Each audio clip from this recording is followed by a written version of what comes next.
एक किसान परिवार का व्यक्ति भी एमपी एमएलए बना। मैंने बाबा साहब अम्बेडकर की भावनाओं को, उनके दर्द को, उनके दुख को समझा।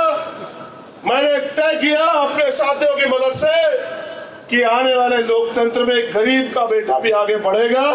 इसका बंदोबस्त हम लोग करने के लिए जा रहे हैं। उसके लिए जरूरत है तो उस समाज को तैयार करने की जो थोड़े से लालच में अपनी वोट को एक दिन की बात सोच के किसी और के हाथ में देता है। हमारे नेता कहते थे कि वोट की सुरक्षा बहन बेटी की रक्षा की तरह करनी है।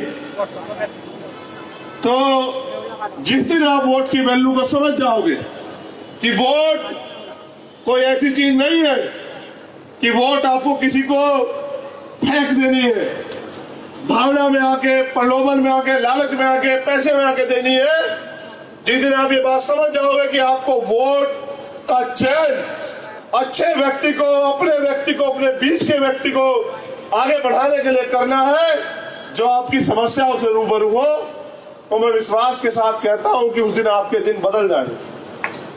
अभी यहाँ नौकरी आती है, रोजगार आते हैं, तमाम तरह के वो होते हैं।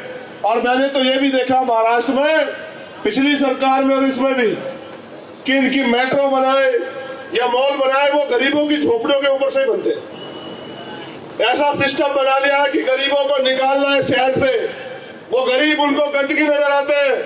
मैं ये कह रहा हूं कि जिस दिन वो गरीब अपनी वोट की वैल्यू समझ गया, ये सियासत में बैठे हुए राजा महाराजा ये धूल चाटते नजर आएंगे। आपको मेरी बात को याद रखना। जिस दिन आपने तय कर लिया कि अपने वोट को बेचना नहीं है, अपने वोट को फेंकना नहीं है, एक जिम्मेदार आदमी के हाथ में सौंपना है। जिस दिन आपने तय कर लिया कि वोट अगले 5 साल का मेरे प्रदेश का, देश का, मेरे समाज का भविष्य तय करेगी, जिस दिन आपने तय कर लिया, मैं विश्वास के साथ कहता हूं कि तमाम लोग आपके मान सम्मान में 4 चांद लगा देंगे। लेकिन ये भी समझो, जिस भारतीय संविधान की वजह से आज मैं यहां खड़ा बोल रहा हूं ना, सोचो, जबकि होने तो नहीं देंगे। अगर वो संविधान ना रहे, आपके पास अधिकार ना रहे, एक ही अधिकार की बात करते हैं कि वोट का अधिकार चला जाए, कोई आपके गली मोहल्ले में आएगा क्या? कोई आपको सम्मान करेगा क्या? नहीं। कोई आपकी बात करेगा क्या? नहीं। दिखावे को भी नहीं करेगा। अगर एक और अधिकार आपसे एजुकेशन का अधिकार छीन लिया जाए, 50 साल आपकी पीढ़ी जैसे हजारों साल गुलाम बना के रखा गया, जिसको मुक्ति दिलाई बाबा साहब अम्बेडकर ने, अगर वो शिक्षा का अधिकार आपसे छीन लिया जाए, कोई बहन बेटी IAS IPS बनेगी क्या? डॉक्टर इंजीनियर बनेगी क्या? प्रधान सरपंच बनेगी क्या? कोई भाई doctor engineer clerk IAS IPS IAFS IRS कुछ बनेगा क्या भाई? ये सारी चीजें संविधान से, जितना जल्दी अपना व्यक्तिगत हित छोड़ के आप दुश्मन की ताकत, दुश्मन के संकेत को समझ के भाईचारा बना के बहुजन समाज के लोग, SC ST OBC माइनॉरिटी के लोग एकजुट हो जाते हैं और अपनी लड़ाई को अपने कंधों पे लड़ते हो, उसी दिन दुश्मन सतर्क होकर आपके अधिकारों के खिलाफ जो साजिशें हो रही है उसको बंद कर देगा। मैं पूरी मुस्लिम समाज के जिम्मेदार लोग बैठे हुए, मैं पूरी जिम्मेदारी से कह रहा हूँ, आप ये भाईचारा बहुजन समाज के लोग सब बना के देखो। ये जो रोज आपको डर लगा रहता है ना कि मुल्क से कब आपके खिलाफ ऐसा कानून ना बन जाए कि आपको जाना पड़ जाए, एक दिन में अगर आपका ये डर खत्म ना कर दिया तो राजनीति करना छोड़ दी।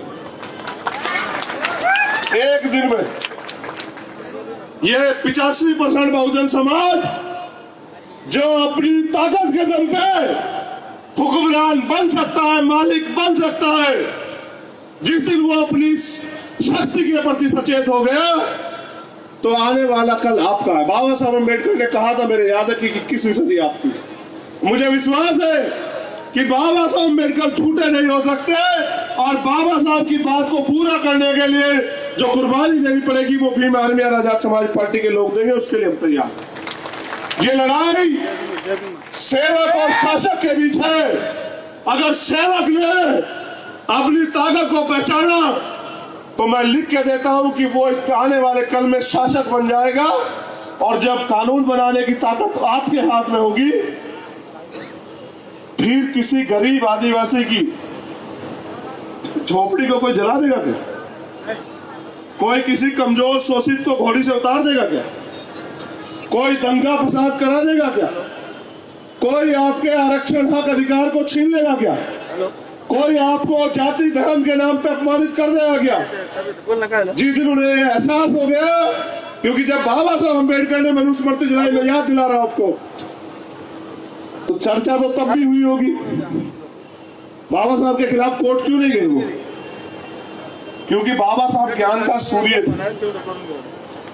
आज मैं यहाँ बोल रहा हूँ तो ज्ञान के भरोसे बोल रहा हूँ, क्योंकि बाबा साहब अम्बेडकर ने कहा कि शिक्षा श्रेणी का वो दूध है जो पिएगा वो दहाड़ेगा। इसलिए नहीं जलाई, इसलिए नहीं उनके खिलाफ गए कोर्ट कि जब चर्चा हुई तो लोगों ने, उन जिम्मेदार लोगों ने जो अपने आप को बहुत बड़े मालिक समझते थे, उन्होंने कहा कि डॉक्टर अम्बेडकर ज्ञान का सूर्य है। अभी तो एक को जलाया, अगर इनके खिलाफ कोर्ट गए तो सबको गलत साबित करके सबको जला देगा। फिर देख लेना, एक अकेले बाबा साहब अम्बेडकर इस देश को, इस देश के शोषित वंचित समाज को जानवर से इंसान बना के चले गए। बाबा साहब अम्बेडकर के इतने बच्चे क्या उनका अधूरा सपना पूरा नहीं कर सकते? आप नंदुरबार में हजारों की संख्या में बैठे। आप जानते हैं, जो मैंने दिल्ली में जब एक गुरु घर तोड़ दिया गया तो मैंने आंदोलन किया, 5 लाख लोग थे। अगर शासक, हुक्मरान, बादशाह अपने आप को ताकतवर समझ रहा है तो मैं बता दूं, ये लोकतंत्र है, सत्ता आती जाती रहती है। आज आपके पास है, कल हमारे पास होगी। हम बदले की भावना से काम नहीं करेंगे, बदलाव की भावना से काम करेंगे। मैं ये भी बता दूं कि किसानों ने अपनी लड़ाई 700 साढ़े 700 कुर्बानियां देके तानाशाह को झुकाकर जीती। एक तानाशाह के तानाशाही युग का अंत हुआ, उसको झुकना पड़ा। ये लोकतंत्र ये दिया है बाबा साहब अम्बेडकर ने, ये मिला है हमें, ये संविधान है जिसके आगे एक तानाशाह, जिसकी पूर्ण बहुमत की सरकार है, जिसके दबाव में इस देश का पूरा सिस्टम है, चाहे वो न्यायपालिका हो, चाहे वो कार्यपालिका हो, चाहे वो व्यवस्थिका हो, चाहे वो मीडिया हो, उस तानाशाह को भी झुकना पड़ा। ये ताकत है भारतीय संविधान की। लेकिन आपने देखा कि 1 साल से वो लोग अपने अधिकारों के लिए संघर्ष कर रहे थे। ऐसे संघर्ष की भावना आपको अपने अंदर डालनी पड़ेगी।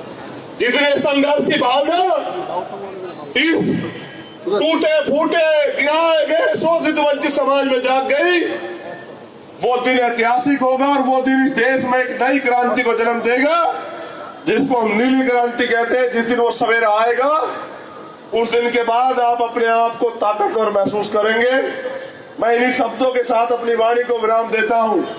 आप अंधेरे में भी मुझे सुनने के लिए आप बैठे हुए नौजवान साथियों, बुजुर्गों, मेरे सह उम्र के साथियों, नौजवान बच्चों, आपको तो धन्यवाद देता हूं, शुक्रिया अदा करता हूं, लेकिन शुक्रिया अदा इस मातृशक्ति का भी करता हूं, अपनी बच्चों का भी करता हूं, अपनी बहनों का भी करता हूं, माओ का भी करता हूं, और ये विश्वास दिलाता हूं कि आप एजुकेशन के काम को, बाबा साहब के नारों को आगे बढ़ाते रहिए, आप पढ़ते रहिए। इस देश में शोषित समाज के लोग, सताए गए लोग अपनी मेहनत के बलबूते इस देश की सत्ता में काबिज होने के लिए 10 साल का टारगेट लेके निकले हैं। 10 साल के अंदर इस देश में दिल्ली की कुर्सी पे बहुजन समाज के व्यक्ति को स्थापित करना ये लक्ष्य है, और जब तक ये लक्ष्य पूरा नहीं होता तब तक हम लोग चैन की नींद नहीं सोएंगे। इस संकल्प के साथ नंदुरबार की धरती से अलविदा लेता हूं और ये विश्वास भी लेता हूं कि अगली बार जब नंदुरबार आऊंगा तो आपकी ताकत आज की ताकत से 10 गुना होगी। 20 गुना होगी, 50 गुना होगी। लेकिन एक और खुशी भी इस बात की है